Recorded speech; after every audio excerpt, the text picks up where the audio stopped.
Hello नमस्कार दोस्तों, स्वागत है आप सभी का आपके अपने यूट्यूब चैनल में।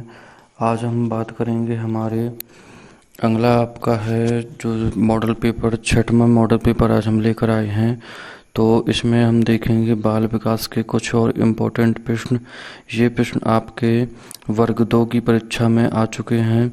तो ये जो प्रश्न है ये वर्ग 2 की परीक्षा में आपके आ चुके हैं और उसी से ये प्रश्न लिए गए हैं। तो इन प्रश्नों के द्वारा हम आज अपना एनालिसिस करेंगे।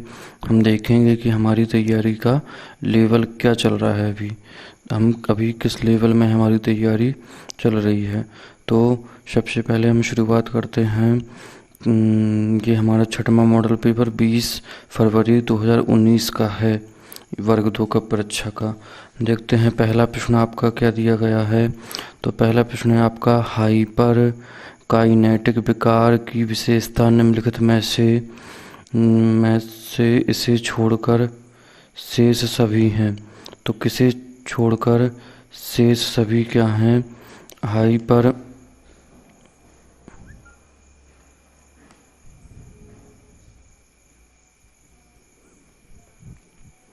इसमें आपको बताना है कि इसमें हाइपर काइनेटिक विकार की विशेषता निम्नलिखित में से इसे छोड़कर सभी हैं। जो चार आपको विकल्प दिए गए हैं इनमें से कौन सा हाइपर काइनेटिक विकार की विशेषता नहीं है, ये आपका प्रश्न है इसमें।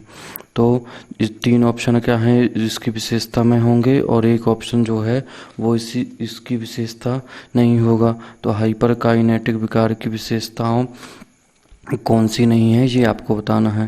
पहला प्रश्न यदि हम देखें, पहला ऑप्शन देखें यदि हम, तो पहला ऑप्शन है आपका डिस डिस्टैकेबिलिटी डिस्ट्रेबिलिटी है। और तो पहला ऑप्शन है आपका डिस्ट्रैक्टिबिलिटी और दूसरा ऑप्शन है आपका अतिसक्रियता, तीसरा ऑप्शन है आपका मतिभ्रम और फोर्थ ऑप्शन है आपका इम्पल्सिविटी। इम्पल्सिविटी आपका फोर्थ ऑप्शन है। तो इसमें से आपको बताना है तो क्या आंसर होगा। तो इसमें आपका आंसर हम देखते हैं तो हमारा आंसर होगा इसमें मतिभ्रम। मतिभ्रम क्या है, इसकी विशेषता नहीं है, हाइपर काइनेटिक विकार की विशेषता नहीं है। हम देखते हैं अब हम इसका आंसर देखेंगे तो इसका आंसर दिया गया है आपको मतिभ्रम। अब हम देखते हैं अगला प्रश्न हमारा क्या है। तो अगला प्रश्न हम देखेंगे प्रश्न नंबर 2 क्या दिया गया है। तो प्रश्न नंबर 2 हम देखते हैं। तो प्रश्न नंबर 2 है आपका कि शिक्षकों को शिक्षण व्यवसाय में लगातार बदलते मानकों और खाली स्थान के साथ डील करना चाहिए।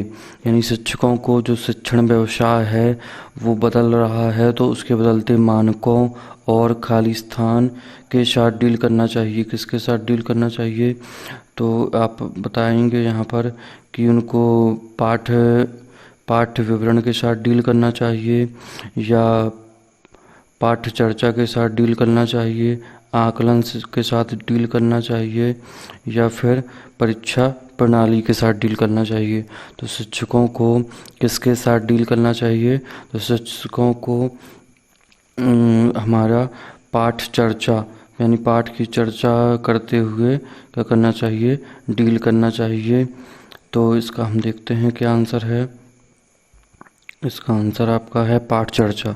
देखते हैं तीसरा प्रश्न है आपका कि पियाजे का मानना था कि बच्चे में भाषा का विकास निम्न के परिणाम स्वरूप होता है। पियाजे का मानना यानी पियाजे का क्या मानना था, इसमें आपको ये बताना है कि किसके द्वारा बच्चे में भाषा का विकास हो सकता है। संज्ञानात्मक विकास, आत्म केंद्रित विकास या व्यवहारात्मक विकास या पर्यावरणीय विकास के द्वारा बच्चे में भाषा का विकास हो सकता है। तो इसका आंसर आपका क्या होगा ये हम बताएंगे। तो इसमें चार आपको ऑप्शन दिए गए हैं। तो बच्चे का विकास किस में हो सकता है, यानी किसके परिणाम स्वरूप हो सकता है। तो बच्चे के विकास में यदि हम बात करें तो संज्ञानात्मक विकास, संज्ञानात्मक जो विकास है उसके परिणाम स्वरूप बच्चे में भाषा का विकास हो सकता है। तो संज्ञानात्मक विकास का आंसर होगा।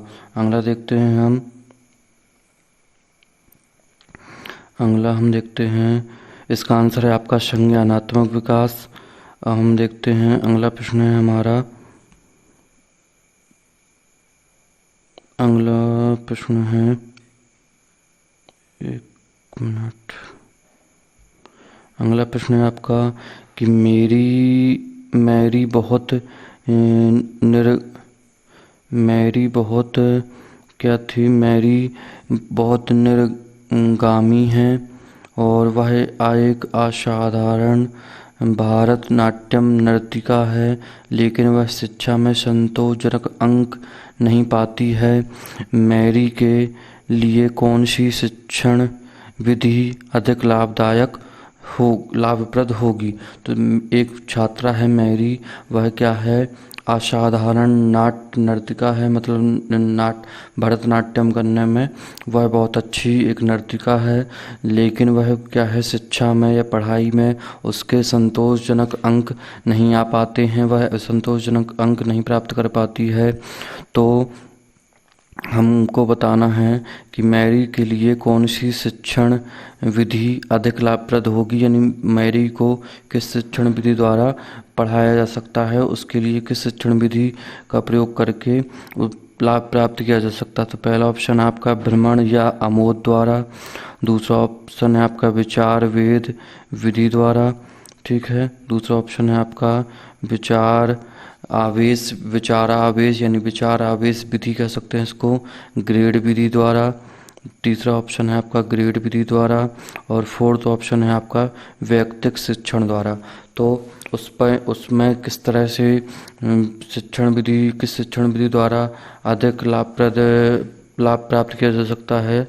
तो इसका आंसर आपका होगा, इसका आंसर हम देखते हैं, तो इसका आंसर आपका होगा भ्रमण और आमोद।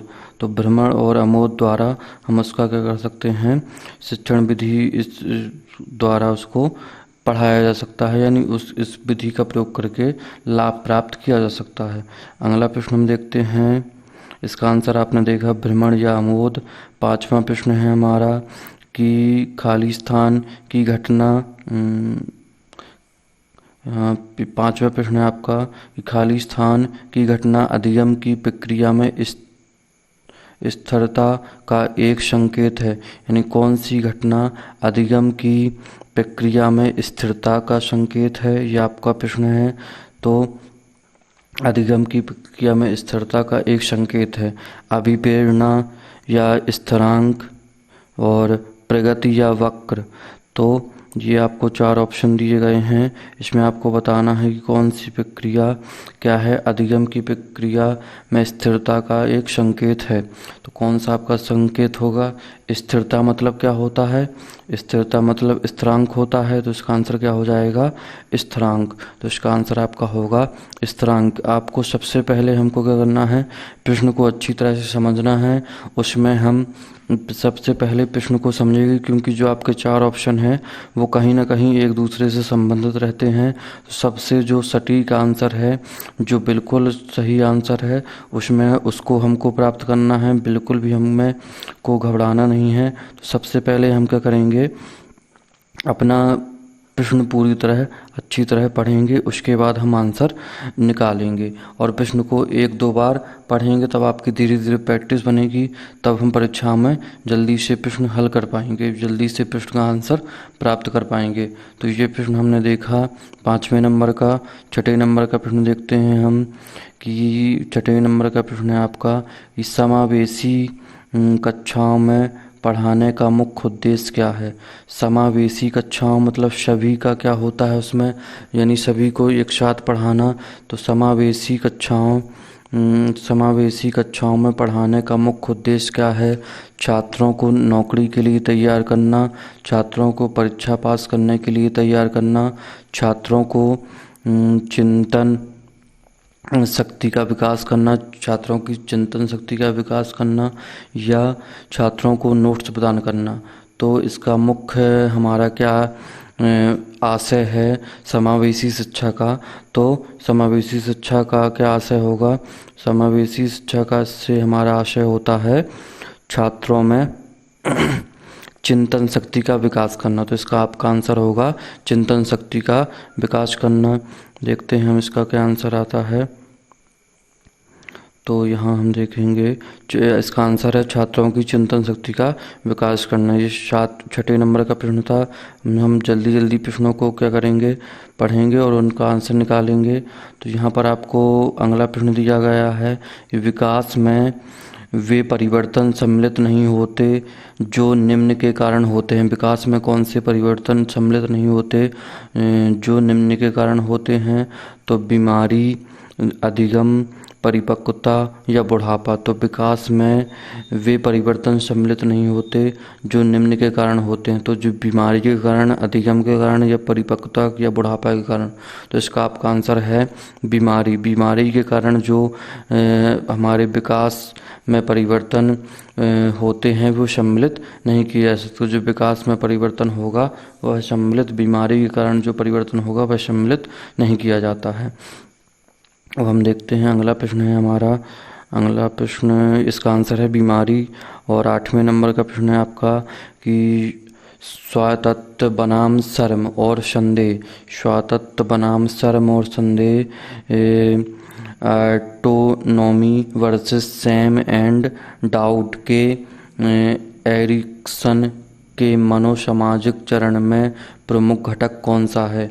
तो स्वायत्तता बनाम शर्म और संदेह का जो मनोसामाजिक चरण में जो प्रमुख घटक कौन सा है?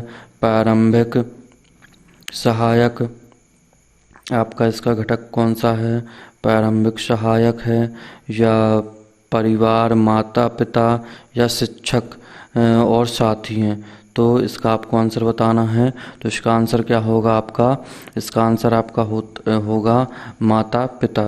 तो इसका आंसर आपका है माता पिता। ठीक है, अगला प्रश्न हम देखते हैं। ये इसका आंसर हम देखते हैं पहले। इसका आंसर है माता पिता यानी पेरेंट्स। और अगला प्रश्न हम देखते हैं।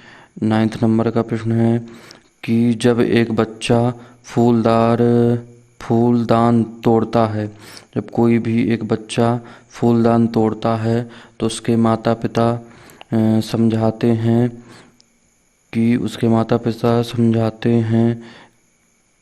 कि यह गलत था और उसे बताते हैं कि 1 हफ्ते के लिए उसे जेब खर्च नहीं मिलेगा। यह किस प्रकार का पालन पोषण है?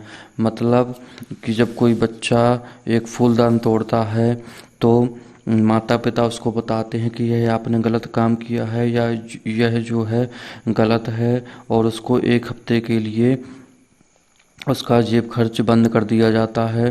तो यह किस प्रकार का पालन पोषण है? व्यवहारिक है। यह पालन पोषण व्यवहारिक है या सत्तावादी है या आधिकारिक है या अनुमोदक है? तो यह किस प्रकार का आपका पालन पोषण कहलाएगा? तो यह आधिकारिक पालन पोषण कहलाएगा। यह जो पालन पोषण होगा वह आधिकारिक होगा। तो इसका आंसर आपका होगा आधिकारिक। अगला प्रश्न देखते हैं हम। 10वें नंबर का प्रश्न है हमारा कि स्वलीनता से पीड़ित बच्चे होते हैं। स्वलीनता से पीड़ित बच्चे कौन से होते हैं?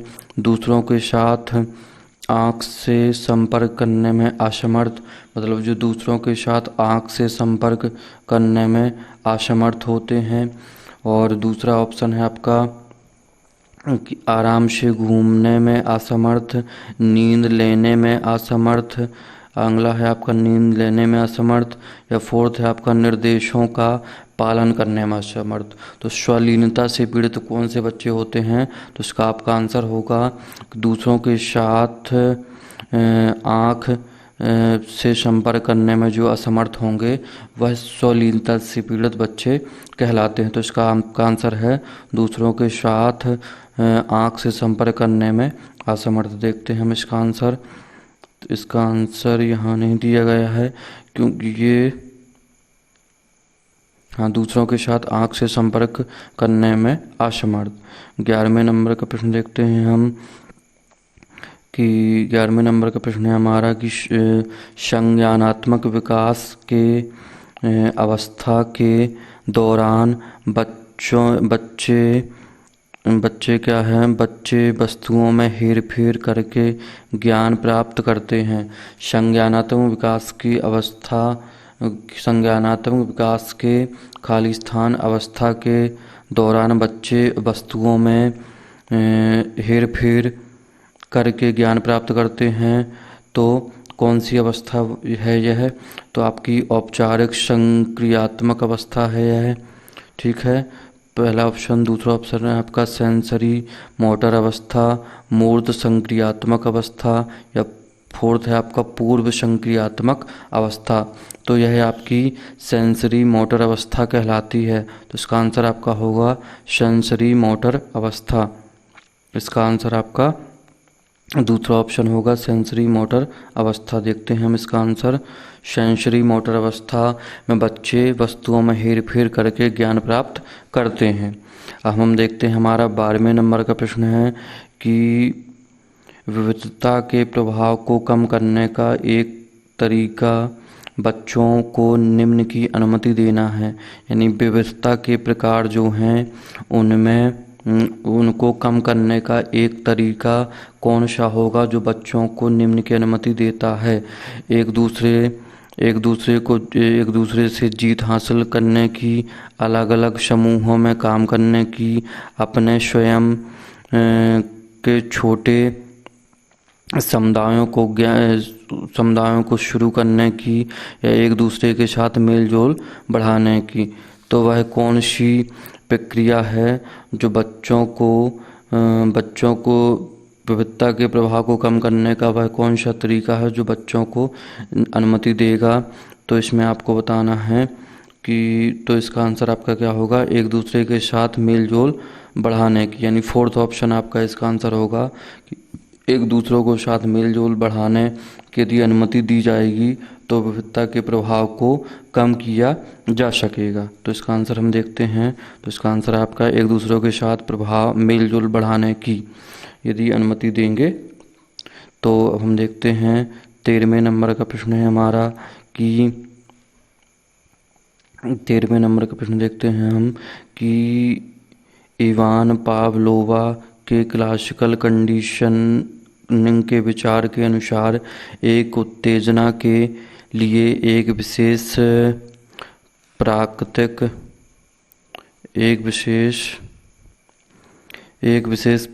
प्रक्रिया दूसरे संबंध उत्तेजना के लिए एक सशर्त प्रक्रिया बन जाती है। निम्नलिखित में से कौन सा उदाहरण यह उस सिद्धांत को संतुष्ट करता है? मतलब जो हमारा इवान पावलोव के क्लासिक कंडीशन के विचार का कौन सा विचार है कि एक उत्तेजना के लिए एक विशेष प्राकृतिक प्रक्रिया दूसरे संबंध उत्तेजना के लिए एक सशर्त, यानी एक के लिए वह क्या होती है? प्राकृतिक होती है, तो दूसरे के लिए सशर्त, दूसरे संबंध उत्तेजना के लिए एक सशर्त प्रक्रिया बन जाती है। तो इसमें देखते हैं कि निम्नलिखित में कौन सा उदाहरण उस सिद्धांत को स्पष्ट करता है। तो पहला ऑप्शन है आपका विद्यालय में घंटी बजने को बच्चे अवकाश का संकेत समझते हैं और उसे खुशी के साथ जोड़ते हैं, और जब शिक्षक हाथ उठाता है तो बच्चे चुप्पी बनाए रखते हैं। जब शिक्षक हाथ उठाता है तो बच्चे चुप्पी बनाए रखते हैं। और थर्ड है आपका दौड़ के अंत तक पदक प्राप्त करने की उम्मीद रखने वाले बच्चे, या कक्षा में पूछे गए सही उत्तरों के लिए स्टार स्टिकर प्राप्त करने वाले बच्चे। तो कौन से बच्चे इसमें शामिल होंगे? तो विद्यालय की घंटी बजने को बच्चे अवकाश का संकेत समझते हैं और उसे खुशी के साथ जोड़ते हैं। इसका आंसर यह होगा, यानी पहला ऑप्शन इसका आंसर होगा आपका। तो पहला ऑप्शन इसका आंसर है। हम देखते हैं इसका आंसर क्या है। तो हाँ, विद्यालय में घंटी बजने को बच्चे अवकाश का संकेत समझते हैं और उसे खुशी के साथ जोड़ते हैं। अब हम देखते हैं हमारा 14वें नंबर का प्रश्न है। 14वें नंबर का प्रश्न क्या कहता है हमारा कि संज्ञानात्मकवाद के अनुसार विद्या अधिगम को शिक्षार्थी के खाली स्थान में बदलाव के रूप में परिभाषित किया जाता है। यानी संज्ञानात्मकवाद के अनुसार अधिगम को शिक्षार्थी के किसमें बदलाव के रूप में परिभाषित किया जाता है। पहला ऑप्शन है आपका इसमें व्यवहार, और दूसरा ऑप्शन है आपका मंतव्य, तीसरा ऑप्शन है आपका मानसिकता, और फोर्थ ऑप्शन है आपका नैतिक। तो इसका क्या आंसर होगा। तो इसका आंसर यानी कि जब संज्ञानात्मक विकास के अनुसार अधिगम को शिक्षार्थी के मंतव्य में बदलाव के रूप में परिभाषित किया जाता है, तो इसका आंसर आपका होगा मंतव्य। देखते हैं हम इसका आंसर क्या है। इसका आंसर देखते हैं हम ये मंतव्य। तो इसका आंसर है आपका 14वें प्रश्न का मंतव्य। 15वां प्रश्न देखते हैं हम कि 14वां प्रश्न है हमारा कि बिनघम के अनुसार, सिंघम के बाद ये हैं बिनघम हमारे, तो इनका देखते हैं हम कि इनके अनुसार अभिवृत्ति परीक्षण से क्या पता चलता है। इनके अनुसार क्या पता चलता है, अभिवृत्ति परीक्षण के अनुसार क्या पता चलता है। पहला ऑप्शन है आपका व्यक्ति के मूल स्वभाव में निहित क्षमताएं और प्रवृत्तियां। व्यक्ति के मूल स्वभाव में कौन सी स्वभाव में जो क्षमताएं और प्रवृत्तियां कौन सी निहित हैं। विभिन्न आनुवांशिक योग्यता में उपलब्धि, और थर्ड आपका प्रवीणता और अभ्यास करने की तत्परता, और फोर्थ आपका विभिन्न आनुवांशिक योग्यता की सामर्थ्य।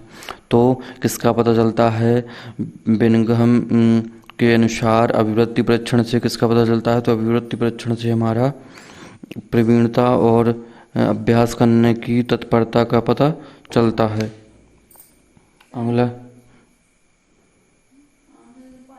अगला प्रश्न देखते हैं। तो इसका आंसर है आपका प्रवीणता और अभ्यास करने की तत्परता।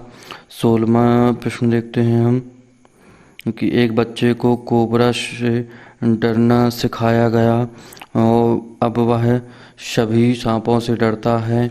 यहाँ कौन सा अधिगम सिद्धांत स्पष्ट होता है। तो उससे क्या है, कोबरा से डरना सिखाया गया लेकिन अब वह सभी तरह के सांपों से डरता है। तो यह कौन सा अधिगम सिद्धांत है इसमें। तो पहला ऑप्शन है आपका इसमें पुनर्बलन, दूसरा है आपका स्वतः पुनर्वर्तन, तीसरा आपका उद्दीपक समानीकरण, और फोर्थ आपका उद्दीपक विभेदीकरण। तो यह यह इसका आंसर क्या होगा। तो इसका आंसर आपका देखते हैं हम क्या आंसर है। तो इसका आंसर है आपका उद्दीपक सामान्यीकरण। तो उद्दीपक सामान्यीकरण के कारण बच्चा क्या है, पहले आप किसी कोबरा से डरवाया जाता है, किसी भयानक सांप से डरवाया जाता है, खतरनाक से डरवाया जाता है, फिर वह सभी से डरने लगता है। तो इसका आंसर आपका होगा उद्दीपक सामान्यीकरण। 17वें नंबर का प्रश्न देखते हैं हम कि व्यक्तित्व आकलन के लिए कार्ल यंग का दृष्टिकोण है। तो इस कार्ल यंग का कौन सा दृष्टिकोण व्यक्तित्व आकलन के लिए है। निर्णयी, संवेदन, संरचित या प्रक्षेपी। तो कौन सा इसका आंसर है। तो इसका आंसर आपका है प्रक्षेपी जो है वह आकलन कार्ल यंग का व्यक्तित्व आकलन से संबंधित है। कार्ल यंग का दृष्टिकोण इसमें है। ठीक है, हम देख इसका आंसर आपका है प्रक्षेपी। 18वां प्रश्न देखते हैं हम कि जैविक रूप से निर्धारित व्यवहार के जन्मजात पैटर्नों को दर्शाने के लिए निम्नलिखित में से किस शब्द का उपयोग किया जाता है। यानी जैविक रूप से निर्धारित जो हमारे व्यवहार के जन्मजात पैटर्नों को दर्शाने के लिए किस शब्द का प्रयोग किया जाता है। उत्तेजना, और दूसरा आपका अंतर्नोदय, और तीसरा आपका मूल प्रवृत्ति, और फोर्थ आपका प्रलोभन। तो किसके लिए किया जाता है इसका प्रयोग? तो जैविक रूप से निर्धारित व्यवहार के जन्मजात पैटर्न को दर्शाने के लिए किस शब्द का प्रयोग किया जाता है? तो इसका आपका आंसर आप होगा मूल प्रवृत्ति। मूल प्रवृत्ति जो है उसको दर्शाने उस शब्द के द्वारा, मूल प्रवृत्ति के द्वारा हम जैविक रूप से जो हमारे निर्धारित जन्मजात पैटर्न होते हैं उनको दर्शाते हैं। तो हम देखते हैं 19, इसका आंसर आपका मूल प्रवृत्ति। 19वें नंबर का प्रश्न देखते हैं हम कि निम्नलिखित में से कौन सा स्मृति की प्रक्रिया का हिस्सा नहीं है। यानी कौन सा हमारी स्मृति की प्रक्रिया का, मेमोरी की प्रक्रिया का हिस्सा नहीं है। जानकारी संग्रहित करना, ठीक है, जानकारी का संकेतीकरण करना, सूचना का कार्य करना, या जानकारी प्राप्त करना। तो हमारा जो मेमोरी यानी स्मृति का कौन सा हिस्सा नहीं है? तो सूचना का कार्य करना। सूचना का कार्य करना इसका आंसर होगा आपका सूचना का कार्य करना। देखते हैं हम आंसर, सूचना का कार्य करना इसका आंसर है। 20वें नंबर का प्रश्न देखते हैं कि 20वें नंबर का प्रश्न है हमारा कि संज्ञानात्मक विकास की कौन सी उप अवस्था स्पष्ट होती है जब एक बच्चा अपनी पसंदीदा नर्सरी कविता देखने के लिए आई पैटर्न पर प्ले बटन दबाना सीखता है। जब वह कौन सी अवस्था है संज्ञानात्मक विकास की, वह कौन सी अवस्था है कि कौन सी उप अवस्था है जब बच्चा अपनी नर्सरी कविता देखने के लिए आईपैड यानी आईपैड ये जो होता है मोबाइल, उसमें प्ले बटन दबाना सीख जाता है। उसको अपनी नर्सरी कविता देखने के लिए आईपैड का वह उपयोग करना सीख जाता है। तो यह माध्यमिक, इसका आपका पहला ऑप्शन है माध्यमिक योजनाओं का समन्वयन, प्राथमिक वृत्ताकार प्रतिक्रियाएं, थर्ड आपका माध्यमिक वृत्ताकार प्रतिक्रियाएं, या तृतीयक वृत्ताकार प्रतिक्रियाएं। तो इसका आंसर आपका होगा माध्यमिक वृत्ताकार प्रतिक्रियाएं। तो इसका आंसर आपका है, देखते हैं हम इसका क्या आंसर है। तो माध्यमिक योजनाओं का समन्वयन, ये पहला ऑप्शन है आपका, इसका आंसर है माध्यमिक योजनाओं का समन्वयन। ठीक है, तो इसका आंसर आपने देखा माध्यमिक योजनाओं का समन्वयन है। हम देखते हैं 21वें नंबर का प्रश्न, किस आयु का बच्चा सबसे ज़्यादा प्रभावशाली होता है? 14 से 18 साल का सबसे अधिक प्रभावशाली होता है, या अगला ऑप्शन देखते हैं 2 से 8, तीसरा आपका 9 से 12, या 6 से 14। सो सबसे अधिक प्रभावशाली बच्चा कौन सा होता है? 6 से 14 साल का। तो इसका आंसर आपका होगा 6 से 14। अगला प्रश्न देखते हैं 22वें नंबर का, इसका आंसर है 6 से 14। अगला प्रश्न है हमारा कि CCE खाली स्थान आरंभ किया जाता है। तो CCE एक वर्ष में 4 बार, वर्ष भर, समय समय पर, या एक वर्ष में 2 बार। तो CCE आपका क्या होता है? CCE आपका पूरे वर्ष चलता है, तो CCE आपका वर्ष भर होगा इसका आंसर। देखते हैं वर्ष भर। अब 23वें नंबर का प्रश्न देखते हैं, कक्षा में प्रश्न करना। पहला ऑप्शन है आपका कि प्रश्न है आपका कक्षा में प्रश्न करना। पहला निष्क्रियता विकसित करना, यानी निष्क्रिय को बनाता है, या विषय वस्तु को स्पष्ट करता है, अनुशासनहीनता पैदा करना, या समय की पाबंदी। तो इससे आप क्या क्या होता है यदि आप कक्षा में सवाल पूछेंगे, कक्षा में सवाल यदि आप पूछते हैं, कक्षा में कोई प्रश्न पूछते हैं तो आपकी क्या होगी? विषय वस्तु को स्पष्ट करेगा वह। तो इसका आंसर आपका होगा विषय वस्तु को स्पष्ट करना। अगला प्रश्न देखते हैं हम, इसका आंसर है विषय वस्तु को स्पष्ट करना। 24वें नंबर का प्रश्न है कि असंतुष्ट होने पर मजबूत होने वाली आवश्यकताएं निम्न कहलाती हैं। असंतुष्ट होने पर मजबूत होने वाली आवश्यकताएं कौन सी कहलाती हैं? पहला ऑप्शन है आपका कमी ज़रूरतें, प्राथमिक ज़रूरतें या वृद्धि ज़रूरतें या आवश्यक ज़रूरतें। तो वह कौन सी, जब हम असंतुष्ट होने पर मजबूत होने वाली कौन सी आवश्यकताएं होती हैं हमारी, तो इसका आंसर आपका होगा कमी ज़रूरतें। इसका आंसर आपका होगा पहला ऑप्शन कमी ज़रूरतें। ठीक है। और 25वें नंबर का प्रश्न है, देखते हैं कि प्रेक्षणीय अधिगम का सिद्धांत किसने प्रस्तुत किया? प्रेक्षणीय अधिगम का सिद्धांत किसने प्रस्तुत किया?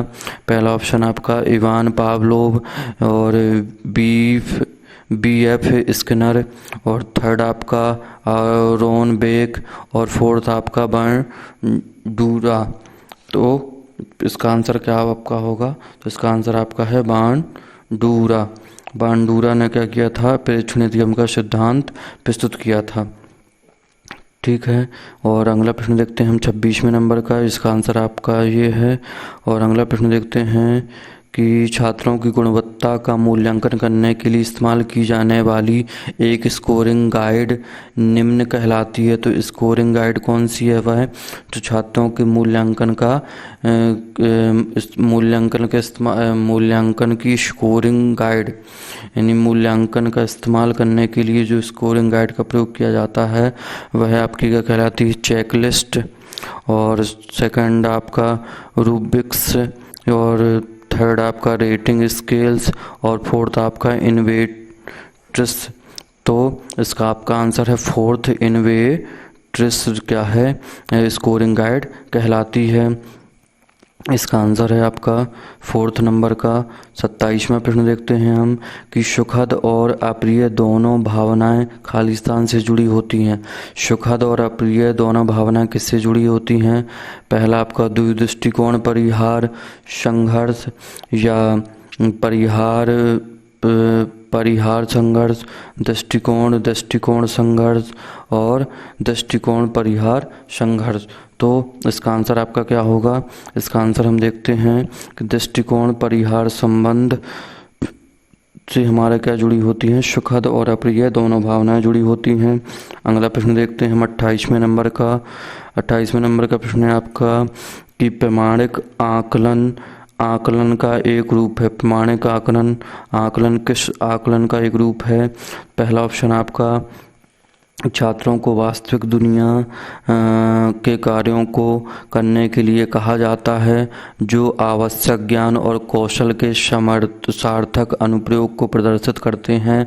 और अगला है आपका छात्रों के परिणामों की तुलना काल्पनिक औसत छात्र से होती है। छात्र के प्रदर्शन को पूर्व निर्धारित मानदंडों या सीखों के मानकों के एक निश्चित सेट के विपरीत माना जाता है। फोर्थ आपका शिक्षक छात्रों को व्यक्तिगत शक्तियों, कमजोरियों, ज्ञान और शिक्षा को कौशल से पहले निर्धारित करता है। तो इसका आपका आंसर क्या है कि प्रमाणिक आकलन का एक रूप है, जिसमें पहला ऑप्शन है। इसका आंसर है आपका कि छात्रों को वास्तविक दुनिया के कार्यों को करने के लिए कहा जाता है जो एक आवश्यक ज्ञान और कौशल के सार्थक अनुप्रयोग को प्रदर्शित करता है। यही आपका प्रमाणिक आकलन है।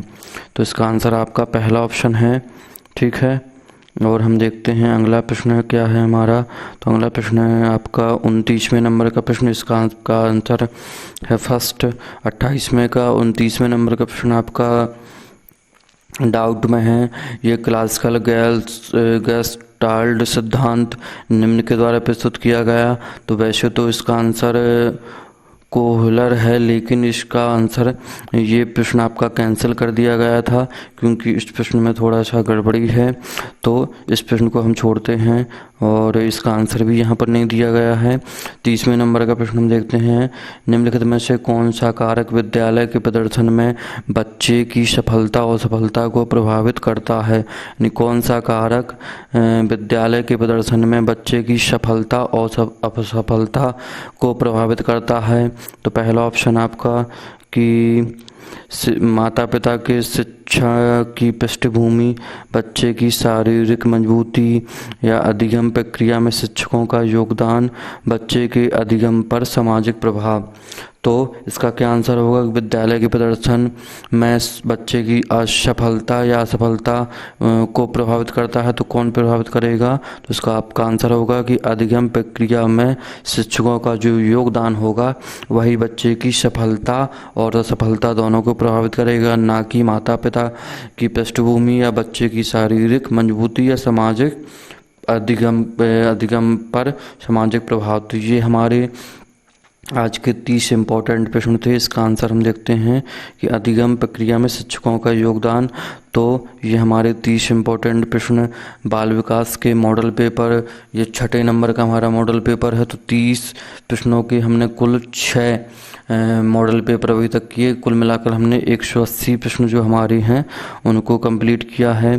तो इसी तरह हम अगली क्लास में अगले मॉडल पेपर के साथ मिलते हैं। अभी तक हमने 180 प्रश्न पूरे कर लिए हैं। तो इसी तरह के और अधिक जानकारी और देखने के लिए आगे की क्लास के साथ हमसे जुड़ने के लिए आप हमारे चैनल को यदि नए हैं तो सब्सक्राइब कर लें, बेल आइकन दबा दें जिससे आपको नोटिफिकेशन मिलता रहे, और कमेंट कर कर बताएं कि कुल कितने प्रश्न आपके इसमें सही हुए। 30 में 30 प्रश्नों का हमको टारगेट लेके चलना है। तभी आप बताएं कि 30 में आपके कुल कितने प्रश्न सही हुए। और इसी तरह आप हमारे साथ जुड़े रहें। तो आप यदि हमारे चैनल के साथ जुड़ना चाहते हैं, PDF प्राप्त करना चाहते हैं, तो आप हमारे चैनल को टेलीग्राम पर सर्च कर लेंगे, उसमें आपको PDF मिल जाएगी। लर्निंग पॉइंट आप सर्च करेंगे तो आपको PDF प्रदान कर दी जाएगी। PDF वहाँ पर रोज़ के डाले जाते हैं टेलीग्राम ग्रुप पर, तो आप वहां से PDF ले सकते हैं। और इसी तरह आप हमारे साथ जुड़े रहें। जय हिंद, नमस्कार।